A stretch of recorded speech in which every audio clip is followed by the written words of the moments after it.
오늘 우리에게 주신 하나님의 말씀은 누가복음 24장 13절에서 35절입니다. 봉독하겠습니다. 그날에 그들 중 둘이 예루살렘에서 25리 되는 엠마오라 하는 마을로 가면서 이 모든 된 일을 서로 이야기하더라. 그들이 서로 이야기하며 문의할 때 예수께서 가까이 이르러 그들과 동행하시나 그들의 눈이 가리워져서 그인 줄 알아보지 못하거늘 예수께서 이르시되 너희가 길 가면서 서로 주고받고 하는 이야기가 무엇이냐 하시니 두 사람이 슬픈 빛을 띠고 머물러 서더라. 그 한 사람인 글로바라 하는 자가 대답하여 이르되 당신이 예루살렘에 체류하면서도 요즘 거기서 된 일을 혼자만 알지 못하느냐. 이르시되 무슨 일이냐. 이르되 나사렛 예수의 일이니 그는 하나님과 모든 백성 앞에서 말과 일에 능하신 선지자이거늘 우리 대제사장들과 관리들이 사형 판결에 넘겨주어 십자가에 못 박았느니라. 우리는 이 사람이 이스라엘을 속량할 자라고 바랐노라. 이뿐 아니라 이 일이 일어난 지가 사흘째요. 또한 우리 중에 어떤 여자들이 우리로 놀라게 하였으니 이는 그들이 새벽에 무덤에 갔다가 그의 시체는 보지 못하고 와서 그가 살아나셨다는 천사들의 나타남을 보았다 함이라. 또 우리와 함께 한 자 중에 두어 사람이 무덤에 가 과연 여자들이 말한 바와 같음을 보았으나 예수는 보지 못하였느니라 하거늘 이르시되 미련하고 선지자들이 말한 모든 것을 마음에 더디 믿는 자들이여 그리스도가 이런 고난을 받고 자기의 영광에 들어가야 할 것이 아니냐 하시고 이에 모세와 모든 선지자의 글로 시작하여 모든 성경에 쓴 바 자기에 관한 것을 자세히 설명하시니라. 그들이 가는 마을에 가까이 가매 예수는 더 가려 하는 것 같이 하시니 그들이 강권하여 이르되 우리와 함께 유하사이다. 때가 저물어 가고 날이 이미 기울었나이다 하니 이에 그들과 함께 유하러 들어가시니라. 그들과 함께 음식 잡수실 때에 떡을 가지사 축사하시고 떼어 그들에게 주시니 그들의 눈이 밝아져 그인 줄 알아보더니 예수는 그들에게 보이지 아니하시는지라. 그들이 서로 말하되 길에서 우리에게 말씀하시고 우리에게 성경을 풀어주실 때에 우리 속에서 마음이 뜨겁지 아니하더냐 하고 곧 그때 일어나 예루살렘에 돌아가 보니 11 제자 곧 그들과 함께한 자들이 모여 있어 말하기를 주께서 과연 살아나시고 시몬에게 보이셨다 하는지라. 두 사람도 길에서 된 일과 예수께서 떡을 떼심으로 그들에게 알려지신 것을 말하더라. 아멘. 미국에서 투자의 귀재라고 불려지고 심지어 현인, 지혜로운 사람이라고 불려지는 한 노인이 있습니다. 바로 워렌 버핏이라는 버크셔 해셔웨이라는 투자회사의 회장님입니다. 이 노인의 재산을 갖다가 따져보니까요, 작년 기준으로 개인의 재산이 혼자 가지고 있는 재산이 185조에 이른다고, 158조에 이른다고 합니다. 그러니까 뭐 삼성 이재용 회장과 비교할 바가 아닌 그런 막대한 재산을 가지고 있는 분이죠. 근데 더 놀라운 사실은 그 재산이 계속 늘어나고 있다는 거죠. 이분이 투자를 정말 잘해서 이분을 따라서 투자를 하면 돈을 번다. 그런 말들이 전해집니다. 더 놀라운 사실은 이 워렌 버핏의 자녀들이 이렇게 큰 재산을 유산으로 돌려받지 않겠다고 선언한 것입니다. 아버지의 재산이 158조인데 자식들이 한 푼도 받지 않겠다고 선언을 했어요. 그 이유가 뭐냐 그랬더니 우리도 배울 만큼 배웠고 이미 스스로 벌어서 내가 살아가기 부족함이 없는데 내가 왜 아버지의 재산을 물려받아야 되느냐. 내가 번 것으로 살아도 충분한데. 그래서 이 자녀들은 아버지 유산에 전혀 관심이 없다고 합니다. 때문에 이 노인은 지금도 엄청난 기부를 행하고 있고 또 자신이 앞으로 죽게 되면 모든 재산을 사회로 환원할 계획을 세워가고 있습니다. 유산 상속의 증여세를 탈루하기 위하여 온갖 편법을 사용하다가 감옥에 가는 한국의 재벌들과 그 자녀들에 비교하면 참으로 이분의 삶이 그리고 이분의 가족들의 모습이 놀랍지 않을 수 없습니다. 그런데 이 노인에게 수십 년 동안 거의 평생 동안 계속하고 있는 자기 생활의 루틴이 하나가 있다고 합니다. 그게 뭐냐면 아침이면 출근길에 맥도날드 드라이브 인수루를 들리는 겁니다. 그래가지고요, 주문을 하는데 햄버거 맥모닝을 주문을 합니다. 이 메뉴는요, 현재 가격으로 약 주문할 때 그때그때에 따라서 이제 주문을 약간씩 오더를 바꾸는데 3달러에서 5달러짜리 주문입니다. 그러니까 우리로 말하면 한 3,000원, 5,000원짜리 햄버거 세트를, 우리 500엔, 맥모닝이 500엔이잖아요. 그 세트를 주문해가지고 사무실로 나간답니다. 그래서 가지고 간 것을 아침에 사무실에 앉아서 먹는 것이 이분의 수십 년째 계속되는 삶의 루틴이라고 합니다. 158조의 재산을 가지고 있는데 아침은 맥모닝을 먹는 사람. 그 인격의 훌륭함도 물론 이유가 되겠지만 사실 이것은 인간의 굴레이기도 합니다. 이번에 두 번째 미국 대통령에 도전하고 있는 도널드 트럼프라는 양반이 있죠. 이분이 한국에 이제 국빈 방문을 했을 때 청와대에서 이분을 대접하는 메뉴를 뭘로 차려서 대접을 할 것이냐 고민을 했답니다. 근데 이제 메인 정찬을 준비하는 것과 별개로 항상 서브로 준비해야 되는 메뉴가 있었다는 거예요. 언제 찾을지 몰라서. 그게 뭐냐면 햄버거와 코카콜라. 코카콜라 아주 매니아라서 그거 없으면 밥을 못 먹는답니다. 코카콜라랑 햄버거를 언제 찾을지 몰라서 준비해야 했다는 일화가 들립니다. 서민의 흉내를 내기 위해서 그러는 게 아니라 진짜로 본인들이 그 메뉴를 좋아하는 겁니다. 그래서 정말 비싼 음식을 따지면 한도 끝도 없이 따지고 좋은 걸 먹을 수 있겠지만 사실 그 많은 거 가져보니까 어때요? 맥도날드 햄버거를 못 벗어나는, 그게 제일 좋더라. 그런 경험을 가지고 있는 게 사람이라는 거죠. 재물에 대한 갈증은 근본적으로 그것이 부족하다고 느끼기 때문에 생겨납니다. 돈만 있으면 많은 것을 해결할 수 있는 세상에 우리가 살아가고 있습니다. 심지어 노화된 몸을 젊고 건강하게 되돌리는 기술도 나날이 발전하고 있습니다.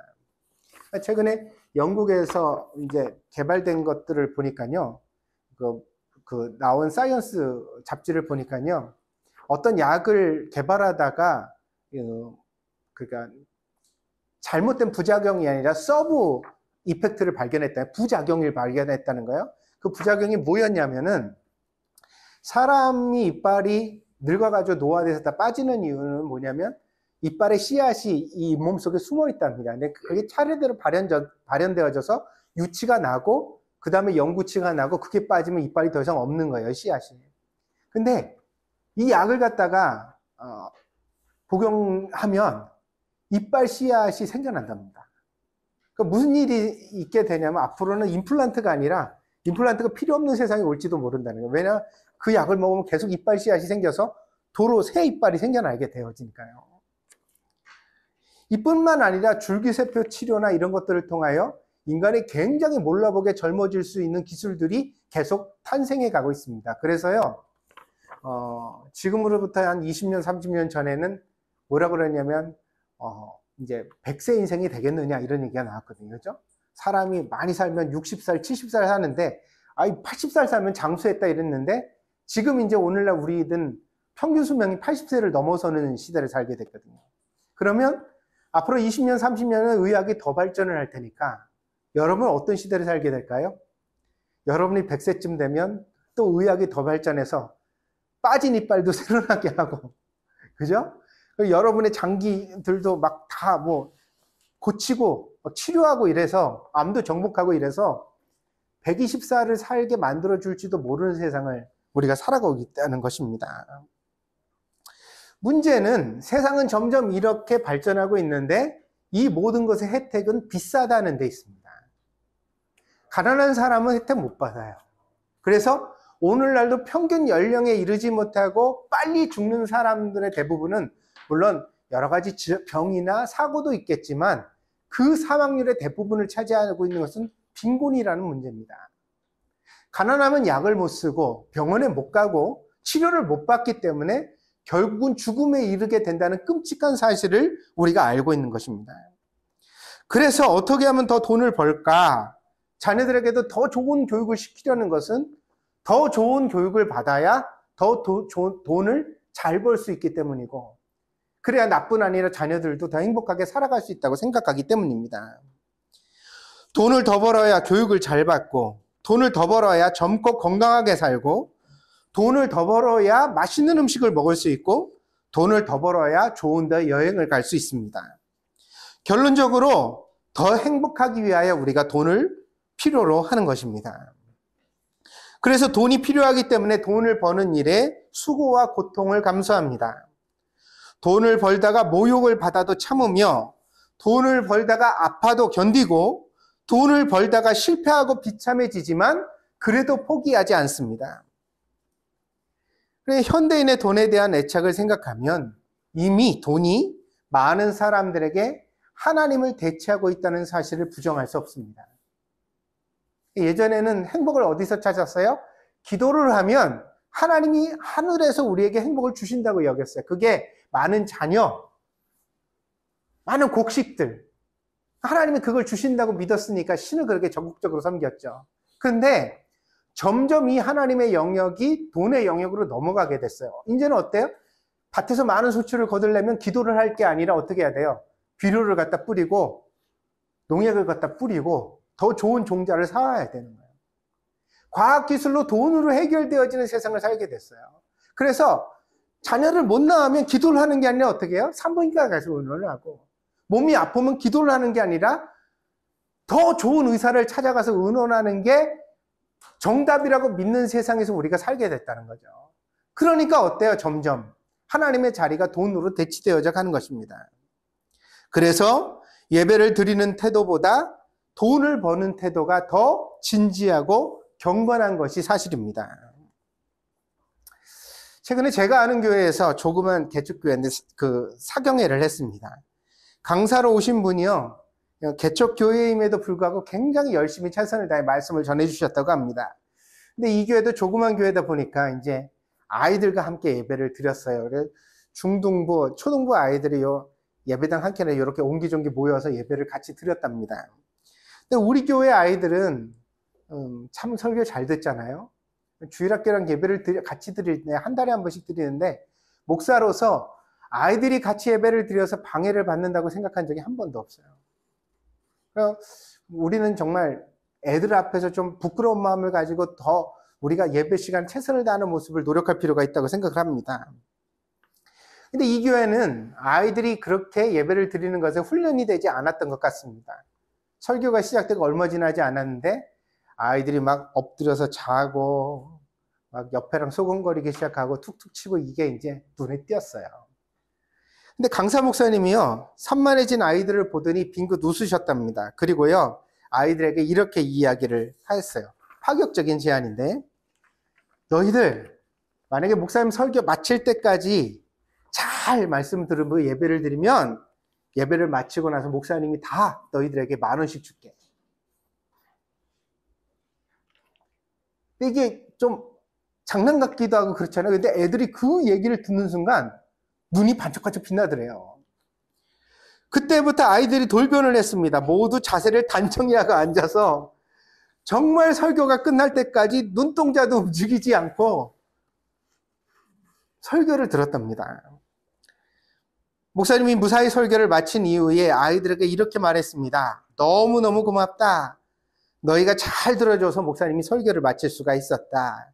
그래서 목사님이 너희들에게 오늘 약속한 것은 10,000원이지만 예배 마치고 모두에게 20,000원씩 줄게. 이따 예배 마치고 와라 그랬답니다. 나중에 예배를 마치고 나서 아이들을 한 명씩 정성껏 나눠주면서 정말로 목사님이 돈을 건넸습니다. 강사 목사님이 가신 후에 그 교회 목사님과 직분자들이 크게 감동을 받았습니다. 왜냐하면 그 교회에서 맨날 아이들이 예배를 드릴 때 떠들거나 딴청을 부리면 똑바로 앉아라, 잘 들어라, 예배 시간 그렇게 하면 어떡하니? 그러면서 아이들은 눈치를 주고 꾸지람을 했다는 거죠. 이제 이 강사 목사님이 아이들을 이렇게 잘 일깨워가지고 예배를 드리는 걸 보면서, 야, 우리 아이들도 못하는 게 아니구나. 할 수 있는데 안 했던 거구나. 그러니까 이걸 어떻게든지 이 아이들이 예배를 잘 드리도록 지혜로운 방법을 찾아야겠다. 그런 영향을 받았다고 합니다. 이 이야기를 전해 듣고 저도 감동을 받았습니다. 참 좋은 목사님이다. 아이들 눈높이에서 대할 줄 아신다. 그런 생각을 했습니다. 그렇지만 저에게는 좀 씁쓸한 생각도 들었습니다. 새삼 돈의 위력이 느껴졌습니다. 그 아이들이 돈만 하는 이상한 아이들이라는 뜻은 절대로 아닙니다. 순진한 것이 우리 교회 아이들이랑 별로 다르지 않다고 생각합니다. 그러나 이 이야기를 듣고 이런 생각을 하지 않을 수가 없었습니다. 과연 이 일이 그 교회 어린 아이들에게만 통하는 일일까? 만약에 여러분에게 제가 1시간의 설교를 정중하게 들어주는 아르바이트를 제안한다면, 그래서 시급으로 10,000엔을 지급한다면 여러분은 이 아이들과 다르실까요? 죄송합니다. 여러분의 사회적 지위와 수입을 제가 얕잡아 본 것 같습니다. 그렇다면 시급을 50,000엔쯤으로 올립시다. 설교 한 편 잘 들으면 50,000엔을 준다고 그러면 팔짱 끼고 앉아서 딴 데 보면서 하품하면서 졸면서 드릴까요? 하나님을 향한 태도보다 돈을 대하는 태도가 더 진지하고 간절해진 시대라는 것을 우리는 부정할 수 없습니다. 우리의 현실은 늘 우리의 신앙보다 우선되고 있습니다. 이거 어른들도 마찬가지예요. 여러분 가만히 생각해 보세요. 주일날 여러분이 급히 가서 어떤 볼일을 보면 여러분에게 100,000엔쯤 수입이 생긴다고 그래요. 근데 여러분 지금 100,000엔이 없어서 못 사는 건 아니거든요. 있으면 더 좋죠. 없어도 못 사는 건 아니에요. 근데 그걸 포기하고 예배에 내가 나는 100,000엔을 더 벌어서 와규를 사 먹고 뭐 아이들에게 학원을 하나 더 보내고 이것보다 내가 하나님 앞에 주일에 가서 예배를 드리는 게 더 중요해라고 결정할 수 있겠냐는 거예요.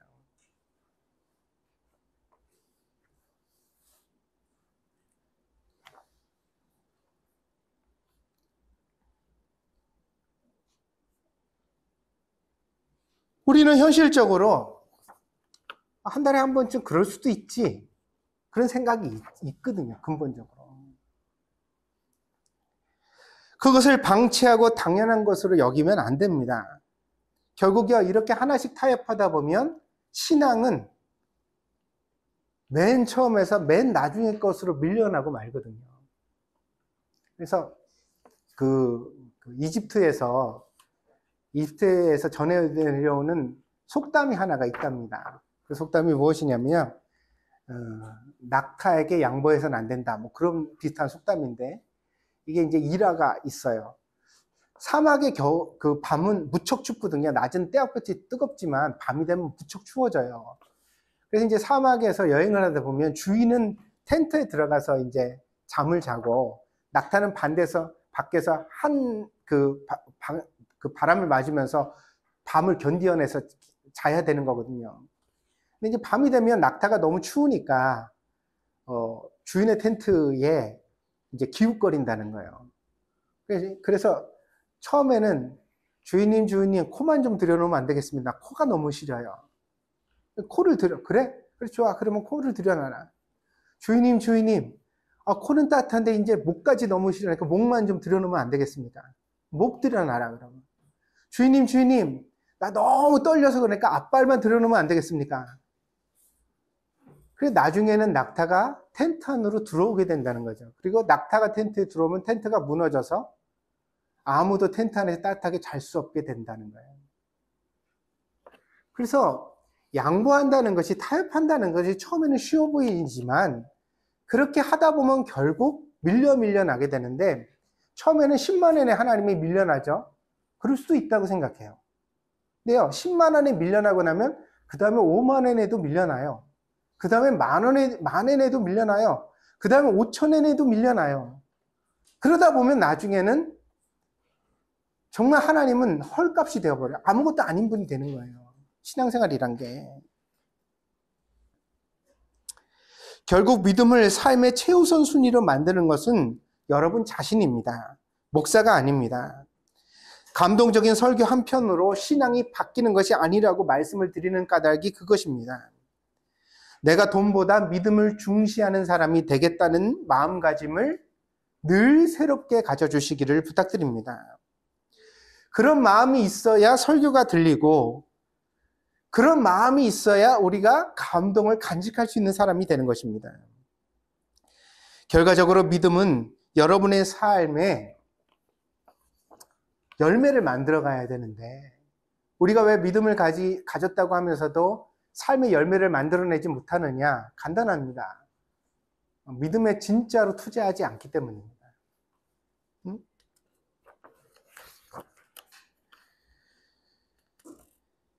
여러분의 마음이 변해야 삶의 내용도 변할 수 있습니다. 그것을 늘 명심하고 예배를 드리고 신앙생활을 해가는 우리가 되어지기를 바랍니다. 예수님이 십자가에 못 박혀 죽으셨습니다. 예수님께 인생을 걸고 부모와 형제와 고향을 떠났던 배와 그물을 버려두고 예수님을 따랐던 제자들에게는 정말로 망연자실할 수밖에 없는 현실이었습니다. 아니, 이스라엘의 왕이 되실 분이라고 믿고 따라갔는데 그분이 사형수가 돼서 십자가에 달려 처참하게 죽어버렸다니. 이제 그러면 어떻게 해야 되는가? 그 충격이 다 사라지기도 전에 이번에는 부활의 소식이 들려왔습니다. 예수님의 무덤을 찾아갔던 여자들과 제자들이 빈 무덤을 발견하고 다시 부활하신 예수님을 만났다고 주장한 것입니다. 그러나 이 부활을 직접 목격하지 못한 제자들에게는 이 모든 이야기가 황당하고 이상한 이야기로만 들렸습니다. 근데요, 이런 일들이 진짜 있거든요. 우리가 정말 사랑하는 분을 갑자기 불의의 사고로 갑자기 잃어버렸다고 쳐요. 장례를 치르는 동안은 사람 막 손님 오고 그러니까 정신도 없잖아요. 그래가 막 울다가 일어났다가 또 인사했다가 막 밥 간신히 먹고 그래서 막 그 관에다가 입관을 하고 뭐 장례를 치르고 이런 과정들을 겪지 않아요. 이 모든 과정이 되게 좀 힘들거든요. 근데 힘든 게 사랑하는 사람을 잃은 유가족에게는 좀 도움이 되는 면도 있어요. 막 정신없이 힘들다 보면 손님 치르다 보면 그 슬픔을 잃으니까. 그래서 장례식장에 꼭 가라는 얘기예요. 내가 장례식장에 가서 인사를 하는 게 중요한 게 아니라 거기 가서 살아있는 그 유가족들을 위로하는 게 중요한 일인 거예요. 우리가 같이 살아가기 위해서. 어떤 사람이 정말 큰 슬픔을 만났으니까 내가 잠시 가서 인사를 나눌 때 그게 n분의 1로 그 슬픔을 나눠 가지는 거거든요. 100명이 가면 100명이, 200명이 가면 200명이. 그래서 그 슬픔을 이겨낼 수 있도록 우리가 도와주는 의미에서 결혼식은 못 가도 장례식은 가라는 속담이 있게 되는 겁니다. 근데 이렇게 큰 슬픔을 겪고 나서 나중에 집에 오면 어떻게 되어져요? 막 그 돌아가신 분이 막 있는 것 같은 장면을 우리가 보거든요. 느끼고요. 막 물건만 봐도 눈물이 탁 나고. 응?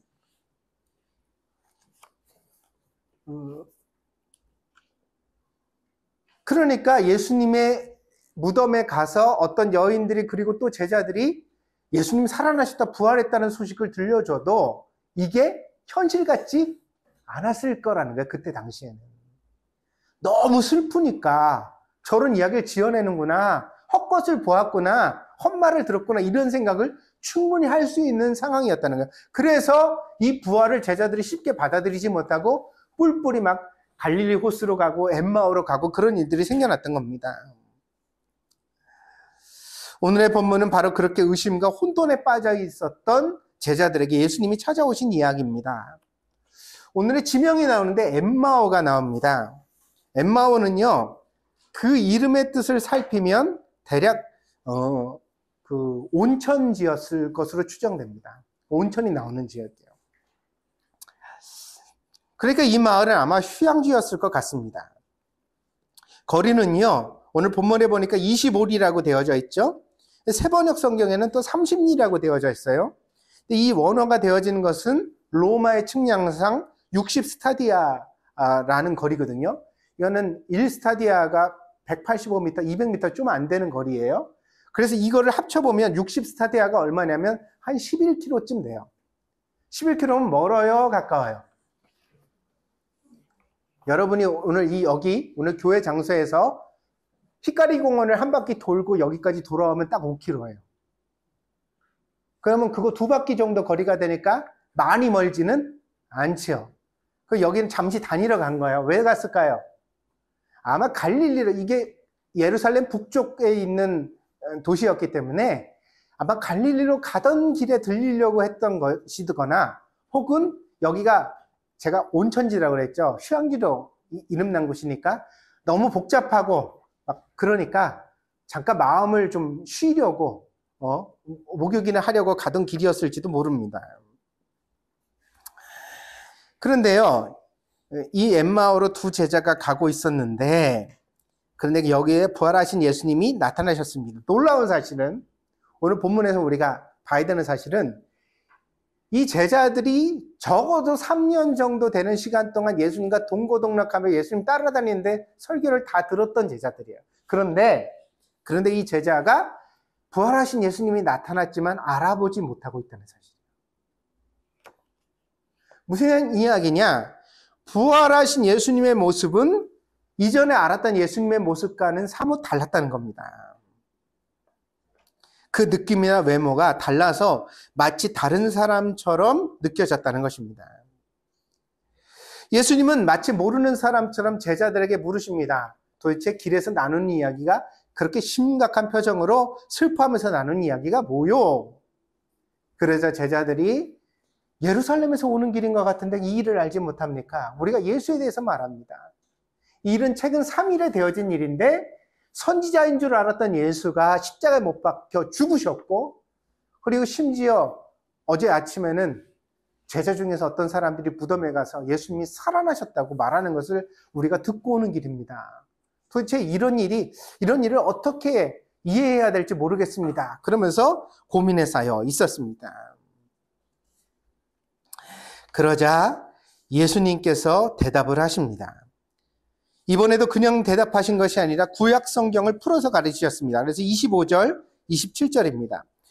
이르시되 미련하고 선지자들이 말한 모든 것을 마음에 더디있는 자들이여, 그리스도가 이런 고난을 받고 자기의 영광에 들어가야 할 것이 아니냐 하시고, 이에 모세오경이죠. 창세기, 출애굽기, 레위기, 민수기, 신명기의 말씀이죠. 그리고 모든 선지자의 글로 시작하여 모든 성경, 구약 성경에 있는 쓴 바 자기에 관한 것을 자세히 설명하시니라. 십자가의 사건이 어쩌다 우연히 그냥 되어진 일이 아니라 이미 하나님께서 수천 년 전부터 계획하신 일이었다. 그 일이 지금 성취된 것이다. 성경이 약속한 바가 이루어진 일이다. 그러니까 이상하다고 여길 것이 아니다. 그리고 또한 부활도 역시 그러하다는 것을 예수님께서 제자들에게 풀어주신 것입니다. 제자들은 비로소 알게 되었으며 부활을 이해하게 되었습니다. 그러나 그때까지도 깨닫기만 하고 눈이 열리지 못하더니 엠마오에 도착하여 함께 식사를 하는 순간에야 비로소 예수님을 알아보게 됩니다. 여러분, 이런 거 있잖아요.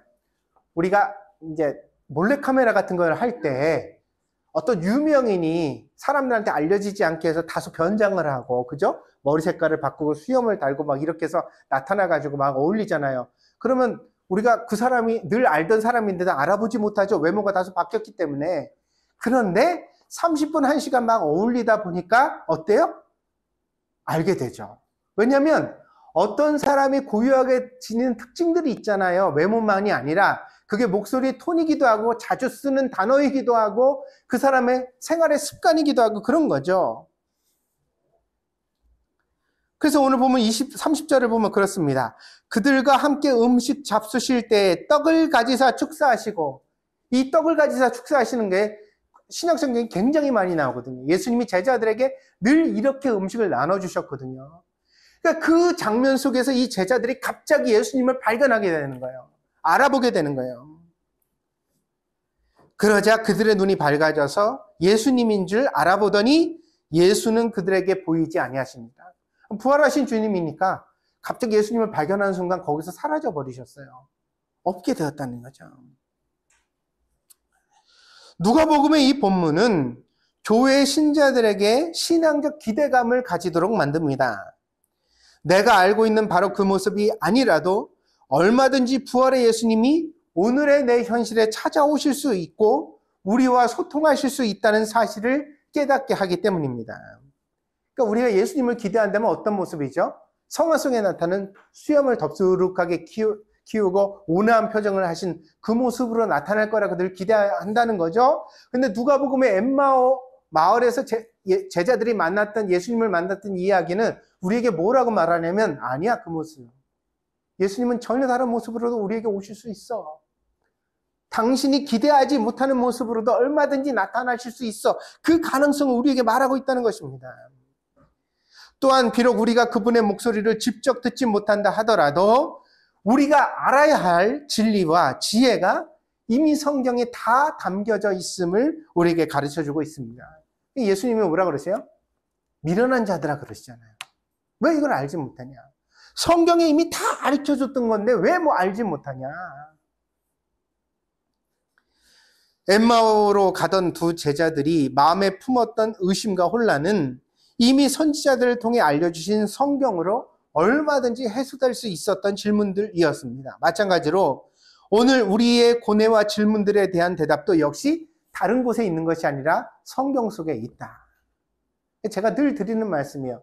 질문을 가지고 성경을 대하라. 그러면 성경이 열려진다. 성경을 읽어도 깨닫지 못하는 사람들의 특징이 뭐냐면 질문이 없이 성경을 읽는 거예요. 왜 읽냐? 아, 그래도 교회 다니는 사람이 성경은 한번 읽어야지. 재미나구나. 그러면서 읽는 거죠. 그래서 성경에 대한 상식은 많아지지만 이 성경이 나를 향한 주님의 음성이 되지는 못하는 사람들이 너무 많습니다.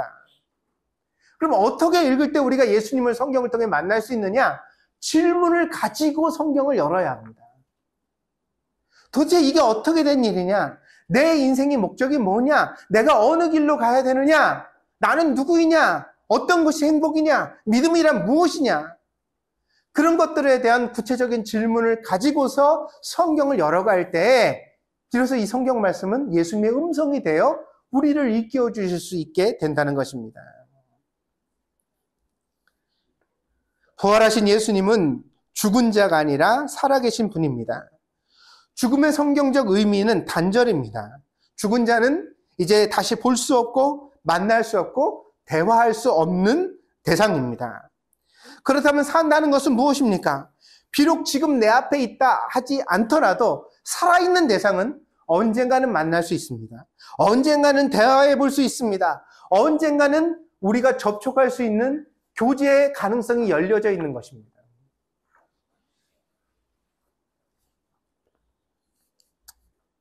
그런 의미에서 본문은 우리에게 예수님을 죽은 자로 여기지 말고 살아있는 분으로 기대하며 살라고 가르쳐주고 있는 것입니다. 그래서 이제 예수님이 나에게 말씀하시겠어? 그런 생각이 교회 안에 있는 사람에게 있어서는 안 된다는 거예요. 예수님은 언제나 우리에게 대답해 주실 수 있는 분인 것을 알고서 안테나를 바짝 세우고 살아갈 때 우리가 바로 이 부활하신 예수님을 경험할 수 있게 된다는 사실입니다.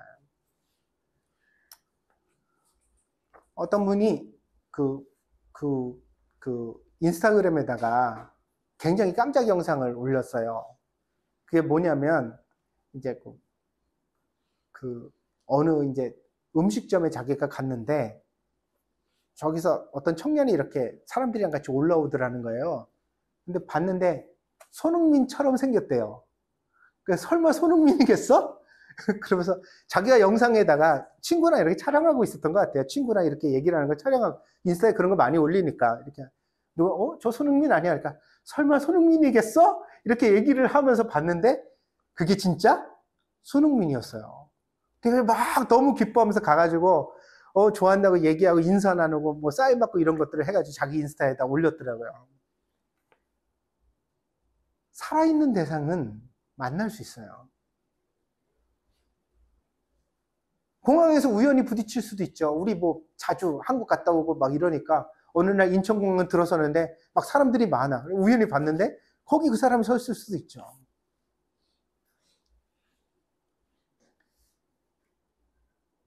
예수님을 만나지 못할 것이라는 단역 속에서 살아가는 사람들은 예수님을 이미 죽은 자로 여기는 겁니다. 그분은 무덤이 없는데.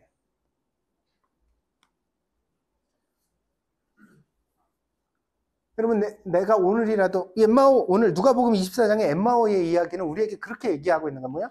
우연히 길을 가다가 어딘가 가다가 예수님 만날 수 있는데 당신이 기대하는 모습으로 오시지는 않을지라도 당신이 기대한 모습은 아닐지라도 예수님은 우리에게 그렇게 오실 수 있는 분인데 그 이야기를 우리에게 해주고 있는 것이에요.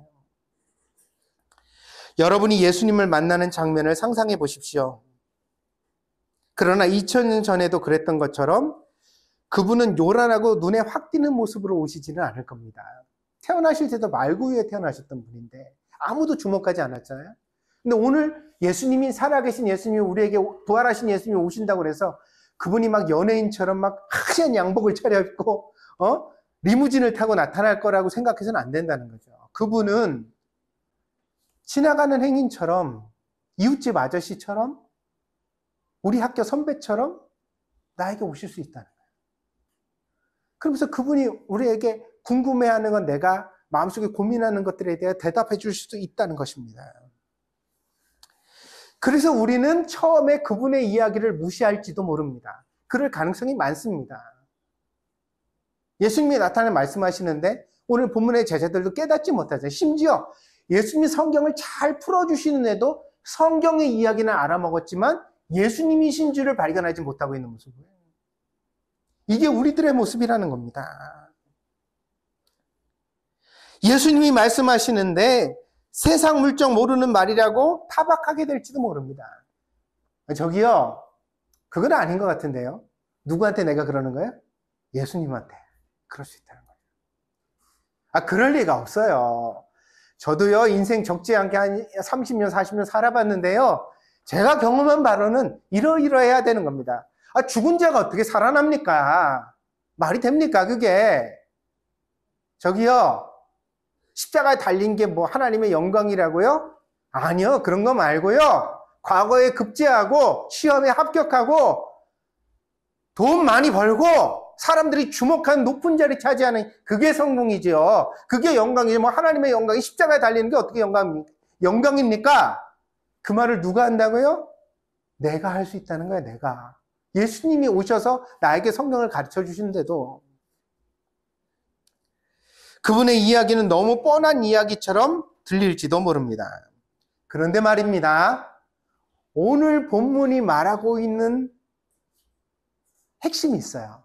그게 뭐냐면, 우리가 이렇게 예수님에게 관심이 없는 태도, 전혀 깨닫지 못하는 미련한 태도를 가지고 있다 손치더라도 우리는 너무 세속적이라서 돈 버는 데만 관심 있고 성공하는 데만 관심 있고 성경도 잘 알아듣지 못하고 예수님을 무시하는 태도를 가질 수 있다 손치더라도 예수님을 만나면 우리에게 나타나는 변화가 있다는 겁니다. 그게 오늘 본문이 가르쳐주는 핵심이에요. 그래서 오늘 본문에서 제자들은 예수님이 가신 다음에 뭐라고 말하죠? 32절입니다. 그들이 서로 말하되 길에서 우리에게 말씀하시고 우리에게 성경을 풀어주실 때에 우리 속에서 마음이 뜨겁지 아니하더냐고. 그렇습니다. 내 이성으로는 납득이 되지 않지만 그 말을 들을 때 왠지 내 마음이 뜨거워졌다면 그것은 우리가 예수님을 만난 증거입니다. 그분의 음성을 들은 것입니다. 비록 그 모습이 누구든지 상관없이 예수님이 우리의 곁을 스쳐 지나가신 것입니다.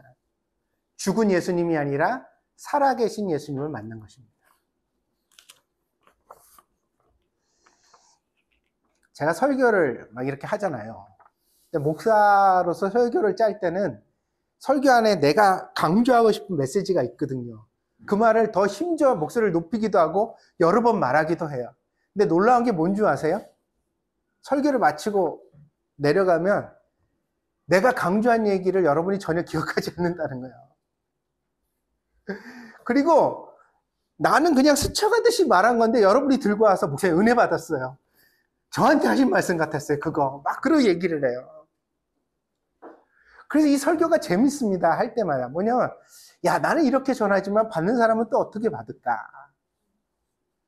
그래서 이 설교는 내 이야기가 아닌 거예요. 이제 목사의 의도를 전하면 그게 목사의 설교겠죠. 그러나 내 의도는 별로 잘 안 전해지는 것 같아요. 여러분 별로 잘 안 듣는다니까. 근데 여러분이 이 안에서 뭔가 마음이 뜨거워지는 걸 느끼나 봐. 동의하지 않지만 여러분 마음에 충족되지는 않지만 그런 그 이야기가 뭔가 여러분을 툭 치고 지나가는 걸 경험하게 되는 것 같아요. 아멘? 그게 뭐예요? 부활하신 예수님이 오늘은 목사의 모습으로 여러분 앞에 나타나셔서 여러분에게 말을 걸고 해주신 이야기라는 거예요. 엠마오 마을에서 제자들이 경험했던 이야기가 우리들에게 보여주고 있는 이야기가 바로 그것이라는 겁니다. 교회를 성경에서는 그리스도의 몸이라고 표현합니다. 다른 뜻도 되겠지만 예수를 만질 수 있고 경험할 수 있고 만날 수 있는 곳이 바로 교회라는 뜻입니다. 설교를 들을 때, 교회에서 성도가 서로 대화할 때, 우리가 아이들을 사랑해 줄 때, 우리가 서로 봉사할 때 우리의 마음이 뜨거워지는 경험이 있기를 바랍니다. 그러면 그게 뭐예요? 우리가 서로에게 예수님이 되어주고 있는 거예요. 예수 그리스도의 몸이 되어서 예수님이 나를 통해서 그에게 나타나시는 거예요. 낙심한 아이가 오늘 예배에 나와서 누군가의 이렇게 등 다독임을 받고서 그래 나도 사랑받고 있나 보다 이런 생각을 마음이 뜨거워져서 가지고 돌아간다면 그거는 우리가 그 아이를 연민을 느껴서 이렇게 위로한 것이 아니라 누가 그걸 하신 거예요? 예수님이 그 아이에게 그렇게 나타나신 거예요. 이런 만남이 쌓여져서 생겨나는 게 믿음이고 이런 믿음이 결국 우리의 인격과 삶을 변화시켜 간다는 것입니다. 그래서 오늘 우리가 다 마음이 뜨거워지는 은혜를 날마다 경험할 수 있는 신앙생활을 해갈 수 있기를 바랍니다. 여러분, 절대로 나만 위해서 살아서는 안 됩니다. 돈만 사랑해서도 안 됩니다. 제가 앞에 워렌 버핏 이야기를 드리고 막 그랬잖아요. 그게 다른 뜻이 아니에요. 와규 1등급의 특등급의 특등급, 그리고 흑소, 무슨 인삼을 먹여서 키운 소, 그런 고기를 처음 막 받아가지고 막 부위별로 이렇게 해서 구워서 입에 넣으면 살살 아이스크림처럼 녹는데요. 난 못 먹어봤지만 녹는데요. 그거를 그렇게 경험할 때 감탄이 나올 겁니다. 그러나 매일 그것만 먹고 살지는 못하는 게 사람이에요.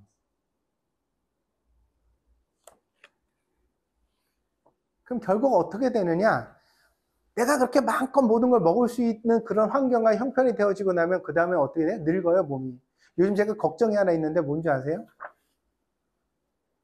제가 나이를 먹은 걸 제일 먼저 느낀 건 시력이었어요. 저 눈 엄청 좋았거든요.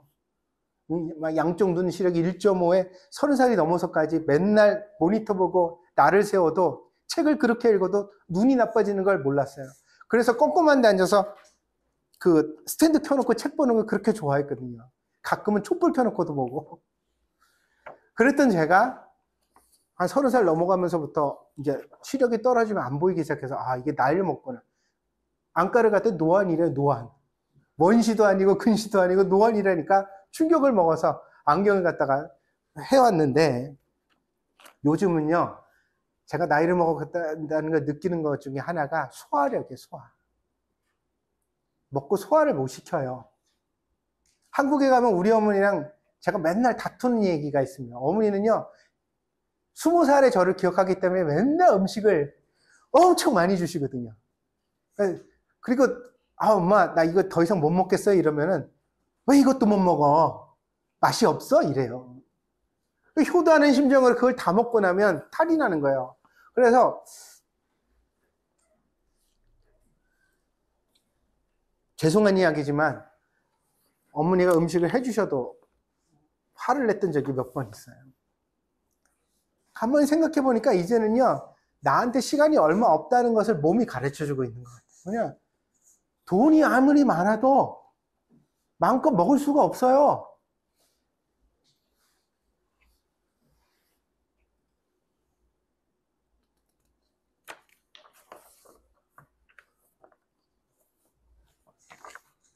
그런데도 불구하고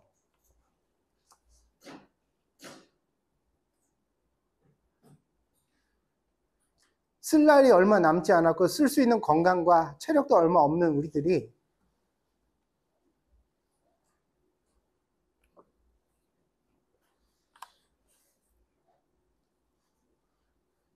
아직까지도 더 벌고 나만 위해서 살아야 된다고 생각하는 세상 속에 빠져 있는 것은 아닐까.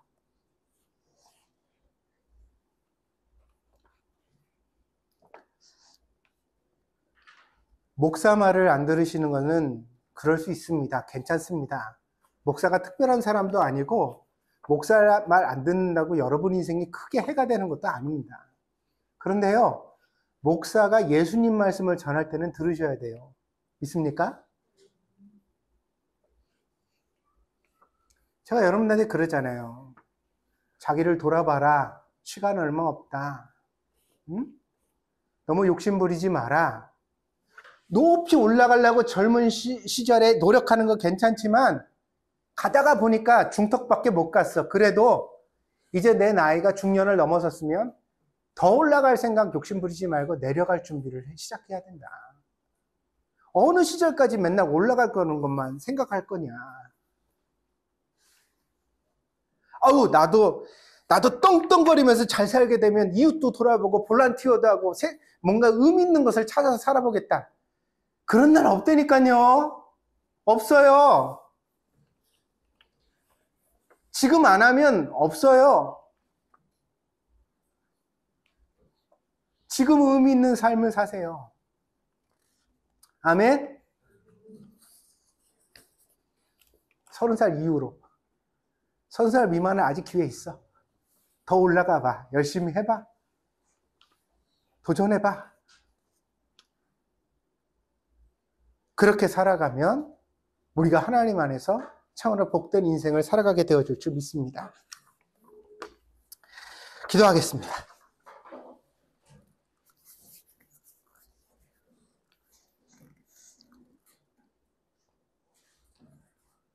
부활하신 주님은 여러 모습으로 우리들 곁을 스쳐 지나가십니다.